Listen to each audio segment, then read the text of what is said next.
பாடப்பகுதி மேல்நிலை 2ஆம் ஆண்டில் இருக்கக்கூடிய இயல் 1ல் இருக்கக்கூடிய புணர்ச்சி விதிகளை பார்க்க போகிறோம். இப்போ முதல் வார்த்தை இதுல என்ன இருக்கு அப்படின்னு பார்த்தா செம்பருதி அப்படிங்கிற ஒரு வார்த்தை இருக்கு.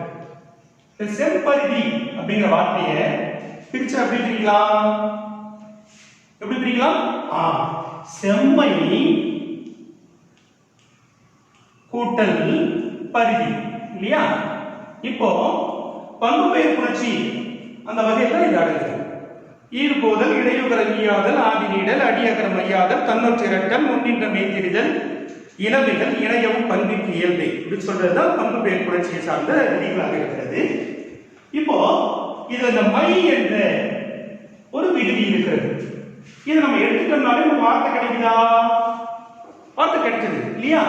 அப்போ இந்த மை என்ற எழுத்து ஈறு போதல் என்ற விதிப்படி எட்டப்போகுது. ஈறு போதல் ஈர்ப்போதல் விதிப்படி எட்ட போயிடுச்சு அப்படின்னா மீதி இருக்கக்கூடிய எழுத்துக்கள் என்னென்ன? செம்மு, இந்த பருதி, இது ரெண்டும் இணைச்சுட்டா வார்த்தை என்ன கிடைச்சிருக்கு? நமக்கு செம்பருதி கிடைச்சிருக்கா? இப்போ அடுத்தது நம்ம பார்க்க போறது வானம் எல்லாம். எப்படி பிரிக்கலாம்? வானம் கூட்டல் எல்லாம் இல்லையா? வானம் கூட்டல் எல்லாம். இப்போ இதுல என்ன விதியானது இதுல வரப்போகிறது? இது குற்றியலுகர புணர்ச்சியில் இருக்கக்கூடிய விதிகள் இதுல வரப்போகுது. இப்போ இந்த இம் என்பது ஒரு மெய்யெழுத்து. இந்த மெய்யெழுத்து என்னன்னு சொல்லலாம்? உடல்னு சொல்லலாம். இந்த ஏ என்பது என்ன எழுத்து? உயிரெழுத்து. இப்ப என்ன விதியா இருக்குங்க? இது உடல். இந்த உடல் மேல இந்த ஏ என்ற உயிரெழுத்து வந்து ஒன்றினால் நமக்கு இந்த வார்த்தை கிடைச்சிடும். இப்ப என்ன விதி எழுதணும்? இந்த பிராக்கெட்ல உடல் மேல்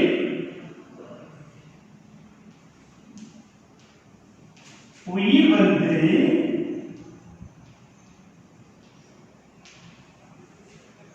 ஒன்றுவது இயல்பே.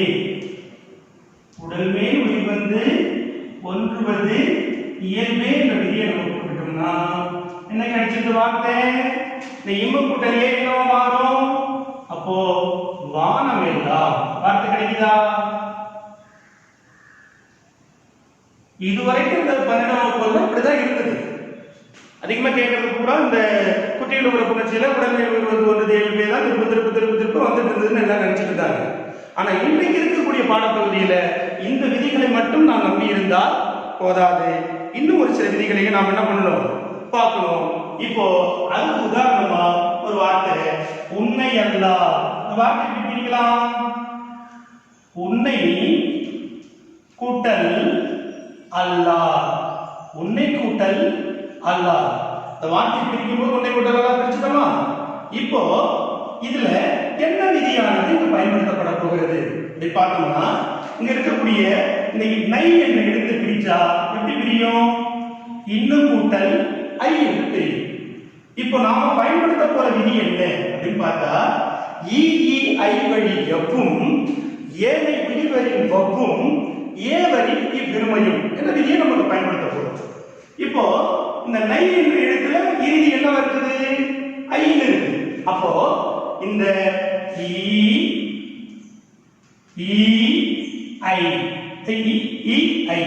இந்த மூன்று எழுத்துக்கள் நிலைமொழியினுடைய இறுதி உச்சரிப்பாக இருந்தால் நாம என்ன பண்ணணும்? இங்க உன்னை கூட்டல் ஈயே கூட்டல் அல்லாஹ் இப்படி வருது. உன்னை அல்லாஹ். இப்ப ஏன் இ போட்டோம் அப்படின்னா ஐ இந்த உச்சரிப்பு நிலைமொழியுடைய இறுதியாக இருந்தால் அங்க என்ன போடணும்?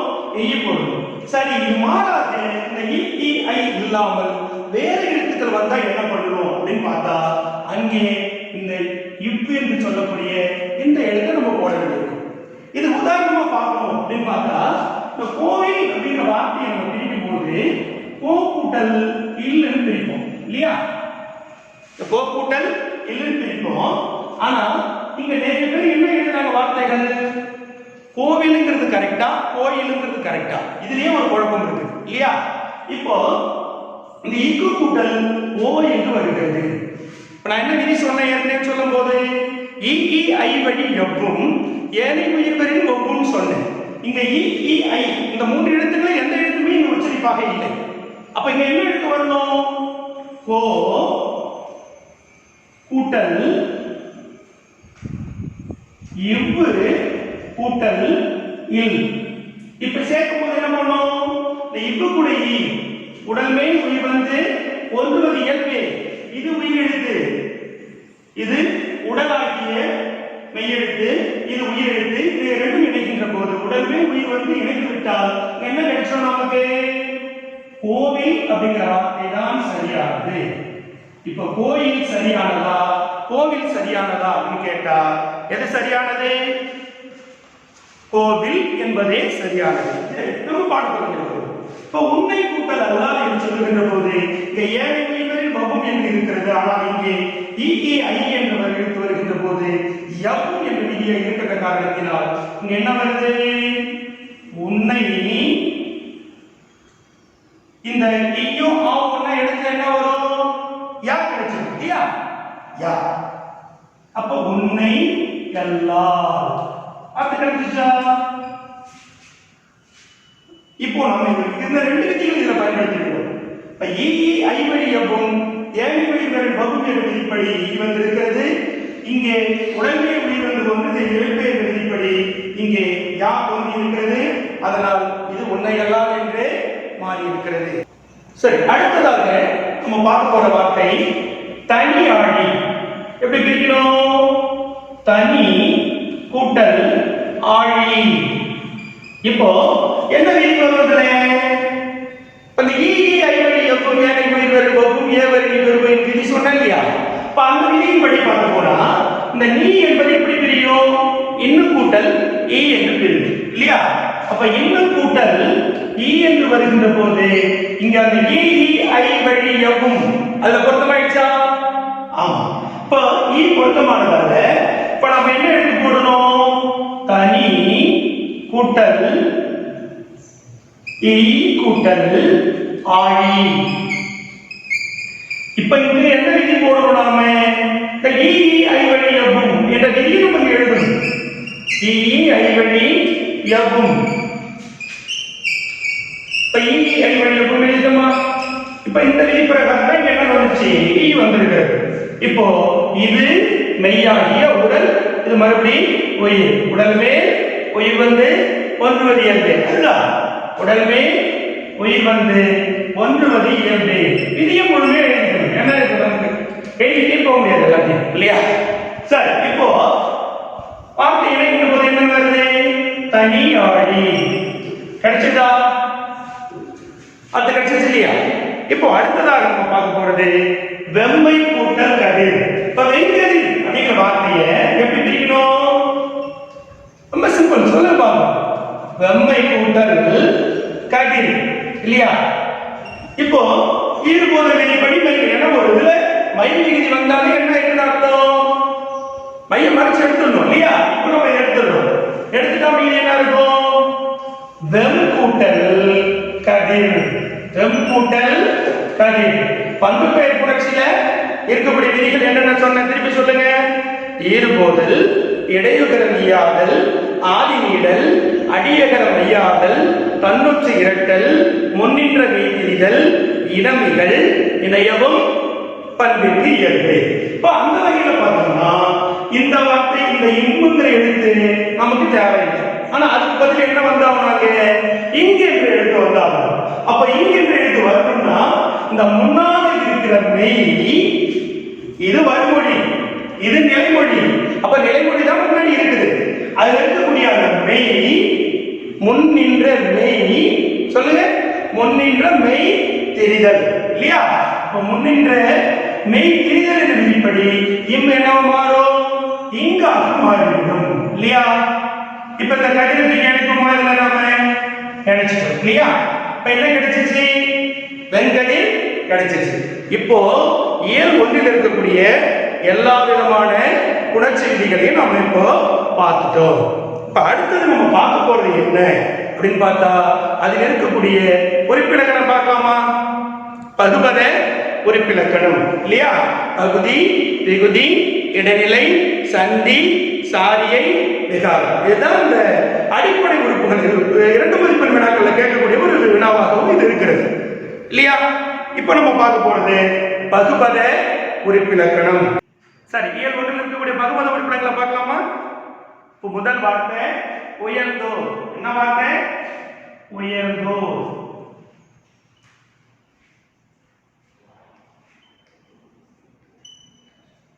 எப்படி பிரிக்கணும்? எப்படி பிரிக்கணும்? முதல்ல பிரிக்கும் போது அது என்ன கிடைக்கணும்? கட்டளையாக இருக்கணும். வேர் சொல் எப்படி இருக்கணும்? கட்டளையா இருக்கணும். இப்ப இந்த கட்டளை என்ன கொடுக்கலாம் இருக்கு? உயர். என்னது கட்டளை இருக்கு? உயர் கொடுத்தாச்சு. அடுத்தது இத்து, பிராக்கெட்ல இந்து கூட்டல் இத்து கூட்டல் ஓ. சரியா? சரியா இருக்கா? இப்ப இந்த உயர் என்பது என்னவா இருக்கு? கட்டளையாக இருக்கிறது. அதனால அது பகுதி. இத்து என்பது என்ன? இத்து இத்து என்னது? இத்து சந்தி. இத்து சந்தி. அது என்னவா மாறி இருக்குது? இத்து என்னவா மாறி இருக்குது? இந்தாக மாறி இருக்கிறது. மாறி இருக்கிறாலே ஏன் முகம் அப்படி மாறி இருக்கு அப்படின்னா விகாரம் மாதிரி ஒரு வார்த்தை நம்ம பயன்படுத்திருக்கோம் இல்லையா? அதுதான். இப்ப இந்த இத்து என்னவா மாறி இருக்கு? இந்து ஆனது. இத்து இந்து ஆனது விகாரம். இத்து இந்தானது விகாரம் இல்லையா? சரி, அடுத்ததா ஒரு எழுத்து இல்லையா? இத்து. இந்த இத்து என்னவா இருக்கும் அப்படின்னு பார்த்தா என்ன காட்டுது? இது உயர்ந்தோர் அப்படின்னு சொல்லுகின்ற போது இதுதான் காலத்தை காட்டக்கூடியதாக இருக்கிறது. காலத்தை காட்டக்கூடியதாக இருக்கிறது. என்ன காலம் இது? உயர்ந்தோர் என்று சொல்லுகின்ற போது இறந்த காலமாக இருக்கிறது. இறந்த காலம் காட்ட இடைநிலைகள் என்னென்ன தெரியுமா? என்னென்னது? இத்து,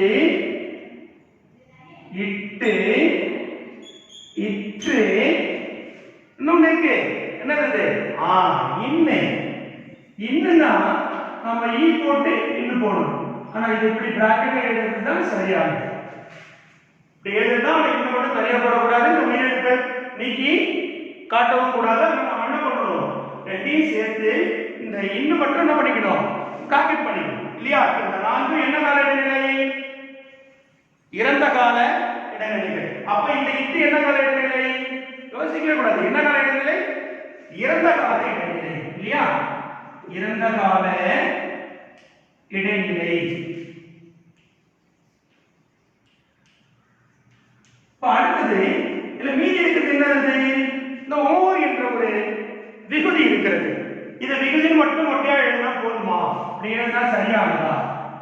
விகுதின்னு இப்படி எழுதினா மட்டும் போதும் அப்படின்னு நினைச்சு எழுதினா நீங்க 100க்கு 99 எடுக்க முடியாது. என்ன பண்ணுவாங்க? ஒரு 2 மார்க் மதிப்பெண்ணுக்கு 1 1.5 போறதே அதிகமா போயிடும். அப்ப என்ன பண்ணுவாங்க? கண்டிப்பாக இந்த விகுதியோடு சேர்த்து இது திணை பால் என் இடம். என்னென்ன பார்க்கணும் நாம இதுல? திணை பால் என் இடம். இந்த 4ஐயும் பார்க்க வேண்டியிருக்கிறது. இப்போ இது உயர்ந்தோர் என்று பார்க்கின்ற போது என்ன திணையா இருக்கும்? உயர்திணை. உயர்திணை பால் வகையில் என்னன்னு பாத்தீங்கன்னா என்ன பால்? இது பலர்பால். இப்போ உயர்திணை பலர்பால் எழுத வேண்டிய அவசியம் கிடையாது. இப்ப இந்த பால் என்பது தெளிவாக இருக்கிறது, அது நமக்கு போதும். அப்போ பலர்பால் அப்படிங்கிறது தெளிவா தெரியுது. அந்த பலர்பால் திணை முற்று விகுதி இதை மட்டும் எழுதினா போதும். என்ன எழுதணும்? பலர்பால் வினைமுற்று, பலர்பால் வினைமுற்று விகுதி. இந்த விகுதிங்கிற வார்த்தையை சேர்த்துதான் எழுதணும். நிறைய பேர் என்ன பண்றாங்கன்னு கேட்டீங்கன்னா பலர்பால் வினைமுற்று மட்டும் எழுதுறாங்க. அது தப்பு. பலர்பால் வினைமுற்று மட்டும் எழுதினா அது இலக்கண குறிப்புக்காக எழுதக்கூடிய வார்த்தைகள் இது. ஆனா இங்க நம்ம என்ன பண்ணிருக்கிறோம்? பகுபத உறுப்பிலக்கணம் எழுதிட்டு இருக்கோம். அதனால விகுதி என்பதை கண்டிப்பாக சேர்த்து எழுத வேண்டும். பலர்பால் வினைமுற்று விகுதி. இப்ப நான் எழுதிஇருக்கிறது இப்படி எழுதலாமா, இதுதான் மெத்தடா அப்படின்னு கேட்டா நான் உங்களுக்கு புரியறதுக்காக அங்கே எழுதிருக்கிறேன். இப்ப என்ன பண்ணணும்னு கேட்டா உயர்ந்து எடுத்து எழுதி ஒரு கோடு போட்டு பகுதி இத்து பிராக்கெட்ல இந்த எடுத்து எழுதி சந்தி இத்து இந்த ஆனது விகாரம். அடுத்து இத்து எடுத்து வரை கீழே எழுதி இறந்த கால இடைநிலை. அடுத்தது ஓர் என்பதை எடுத்து கீழே எழுதி பலர்பால் வினைமுற்று விகுதி எழுதும். இதுதான் முறையான அமைப்பு. சரியா? அடுத்ததா நம்ம பார்க்க போறது இதுல விலங்கி அப்படின்னு ஒரு வார்த்தையை கொடுத்திருக்கிறாங்க. விலங்கி என்ற ஒரு வார்த்தையை கொடுத்திருக்கிறாங்க. இந்த விலங்கி அப்படின்னு வருது விலங்கி. இப்போ இந்த விலங்கி என்ற வார்த்தைக்கு என்ன கமாண்டா இருக்க முடியும், என்ன கட்டளையா இருக்கிறதுக்கு, என்ன கட்டளை? விலங்கிகளுக்கு என்ன கட்டளை? விளக்கு. என்ன கட்டளை இருக்கு? விளக்கு. இப்போ விளக்கு போட்டாச்சு. என்ன இதுக்கு விகுதி இருக்கு? என்கிட்ட ஒரு வார்த்தையை பிரிக்கின்ற போது கண்டிப்பா பகுதி விகுதி கண்டிப்பா இருக்கணும் இல்லையா? அப்போ இதுக்கு பகுதி கிடைச்சிச்சு, இது வேர்ச்சொல் கிடைச்சு போயிடுச்சு நமக்கு. இப்போ அடுத்தது என்ன தேவை? இதனுடைய கடைசி உச்சரிப்பு எப்படி இருக்கு? ஈ என்று வருகிறது. இந்த ஈ என்று போட்டுக்கோ, அவ்வளவுதான். இப்போ இந்த விளக்கை என்பது பகுதி, ஈ என்பது என்னவா இருக்கும்? ஈ என்பதும் ஊ என்பதும் கண்டிப்பாக வினையெச்ச விகுதிகளாகத்தான் அமையும். அப்ப அந்த வகையில் பார்த்தோம்னா இது என்ன எச்ச விகுதி? ஈ என்பது வினையெச்ச விகுதி. வினையெச்ச விகுதி.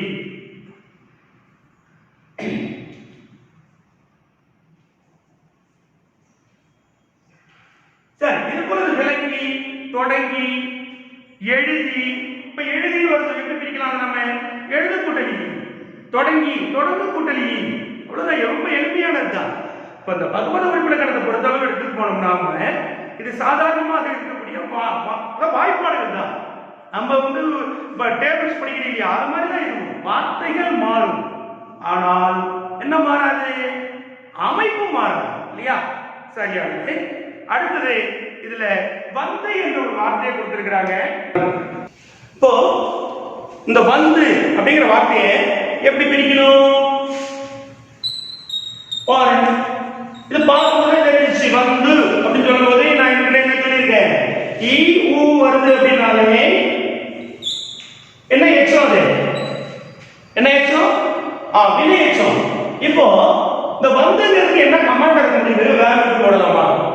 அர்த்தம்லாம் எழுதலாமா? தமிழ் எழுதக்கூடாது இல்லையா? அப்போ வேர்பு போடக்கூடாது. என்ன போடணும்? சரி, வா போட்டுமா. இந்த வா என்பது வந்திருக்கிறது. அதுக்கு பக்கத்துல என்ன பண்ணணும்? நம்ம இந்த குறிலையும் அங்க சேர்த்துக்கணும். இப்படிதான் பிரிக்கணும். வ வா பிராக்கெட்ல. அடுத்து என்ன செய்யணும்? இந்த என்று எழுத்து வருது அப்படின்னாலே கண்ணை மூடிக்கிட்டு இத்துங்கிற எழுத்து நம்ம என்ன பண்ணிடணும்? போட்டுடணும். ஒரு தங்க வரமாட்டாங்க. அப்போ அங்க ஒரு இந்து இல்லையா? சரி, அடுத்தது இந்த தூவ பிரிச்சா பிரிக்கலாம். இத்து கூட்டல் ஊனு பிரிக்கலாம் இல்லையா? இத்து கூட்டல் ஊனு பிரிக்கலாம். இப்ப வார்த்தை கிடைச்சிச்சு, கரெக்டா பிரிச்சு வச்சுக்கோங்க. பண்ணாம இப்ப என்ன போடணும்? வா என்பது பகுதி. வா என்பது என்னது? பகுதி. இப்ப என்ன மாறிடுச்சு? வா என்பது என்ன பண்ணிட்டேன்? வா வேற என்ன பண்ணிட்டேன்? குறுக்கி சொல்லிடுறேன். அப்ப என்ன செய்யுது? வா என்ன, அதாவது வா என்பது வ என குறுகியது விகாரம். வா என குறுகியது, குறுகியது விகாரம் இல்லையா? இப்ப அடுத்தது என்ன இருக்கு மீதி? இந்த இத்து கொண்டு கீழே போடலாமா? இத்து என்னது? சந்தி. இது எனக்கு தெரிஞ்சதுதான். இத்து சந்தி. மறுபடியும் இந்த என்ன ஆனது? இந்து ஆனது விகாரம். இந்த ஆனது விகாரம் இல்லையா? இந்த ஆனது விகாரம். அடுத்தது என்ன இருக்காங்க? இத்து இருக்குது. என்ன இறந்த கால இடங்கள் என்னன்னு சொன்னேன்? இத்து, இட்டு, இற்று, எண்ணு. இப்போ அந்த இது என்ன கால இடைநிலை? இறந்த கால இடைநிலை இல்லையா? இறந்த கால இடைநிலை. மீதி என்ன இருக்குது? ஊ இருக்குது. இது நம்ம சொன்னதுதான். இ அல்லது ஊ என்று வருகின்ற போது என்ன எச்சம்? வினை எச்ச விகுதி.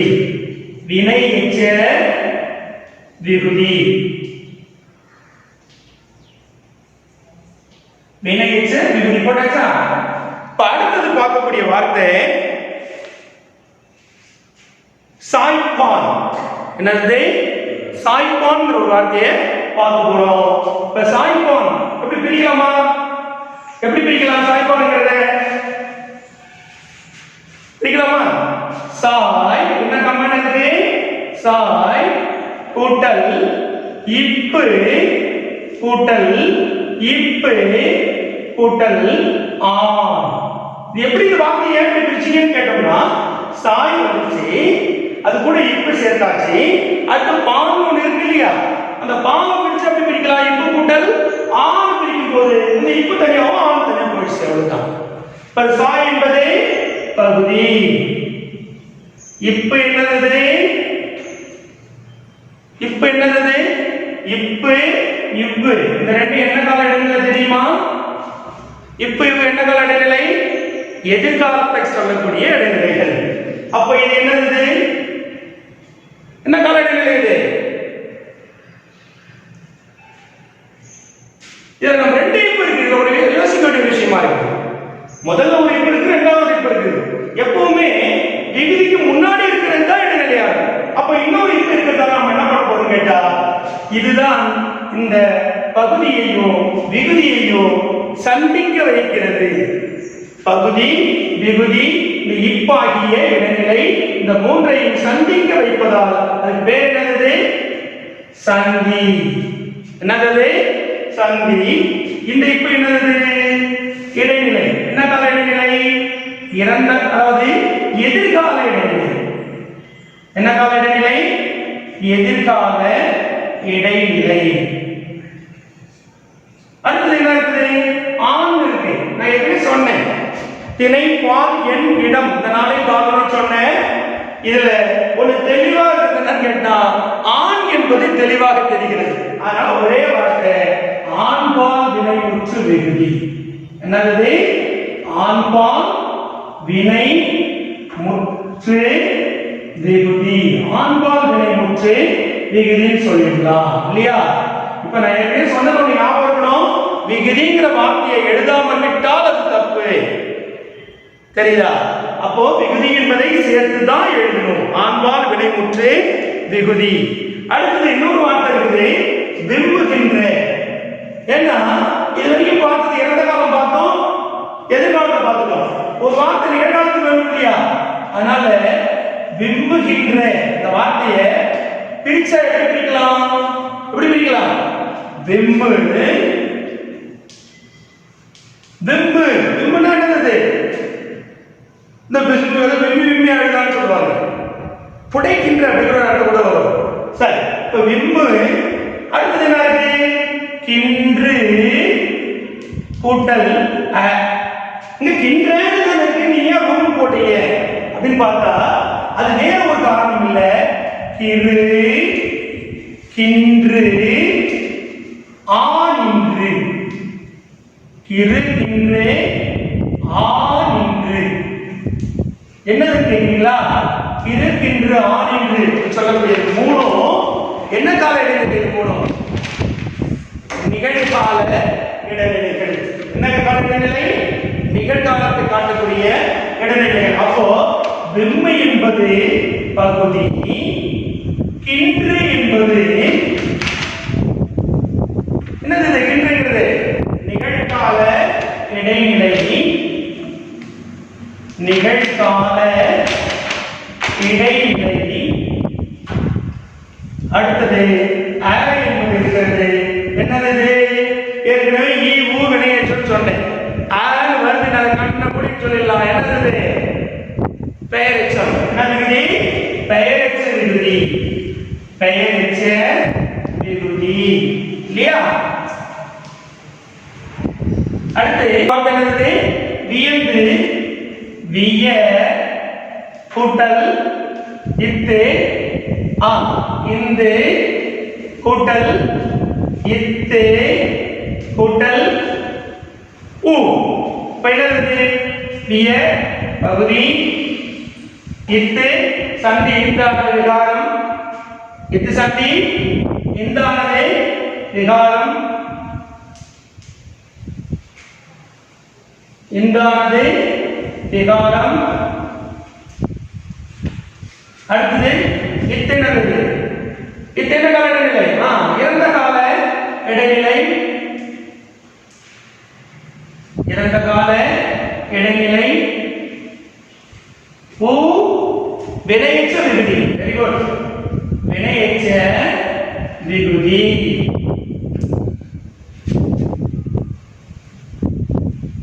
விகுதி முடிஞ்சிச்சா இப்ப என்ன ஒரே ஒரு வார்த்தை இருந்தாய் என்னது இருந்தாய் இரு கூட்டல் இத்து கூட்டல் இத்து பிராக்கெட்ல இந்து கூட்டல் இத்து கூட்டல் ஆய்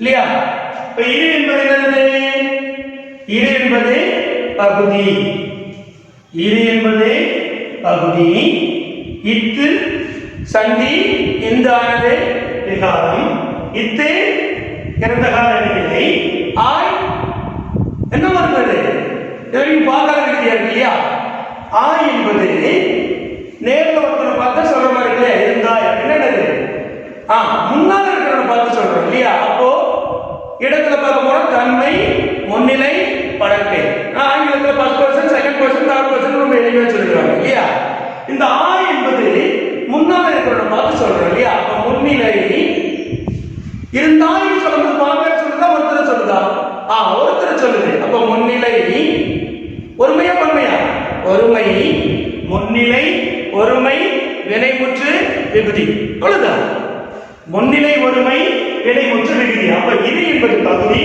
இத்து சந்தி இந்து ஆனது விகாரம் இத்து இறந்த கால இடைநிலை என்பது முன்னிலை ஒருமை வினைமுற்று விகுதி இயல் ஒன்றில் இருக்கக்கூடிய பகுபத உறுப்பிலக்கணம் உணர்ச்சி இரண்டையும் பார்த்துட்டோம் மற்றும் ஒரு வகுப்பில் சந்திப்போம் நன்றி